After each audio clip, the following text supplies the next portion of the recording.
আসসালামু আলাইকুম গাইস, সবাই কেমন আছেন? গতকাল তো খুব বৃষ্টি ছিল, সবাই জানেন। গতকাল আমার বড় বোনের বাসায় আমরা বেড়াতে গেছি। মেজো বোন, তারপর আর আমি ছোট, আমরা দুজন মিলে বড় বোনের বাসায় বেড়াতে গেছি।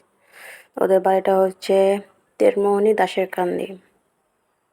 এটা হচ্ছে তেরমোহনী রোড। বৃষ্টির মধ্যে সবাই যেতেছিলাম, ভালোই লাগতেছিল।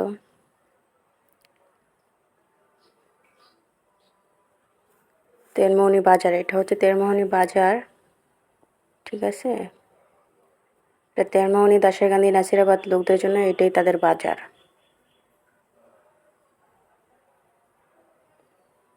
দেখুন, ফল, সবজি, মুরগি, গরু মাংস যা আছে সব এখান থেকে তারা বাজার করে।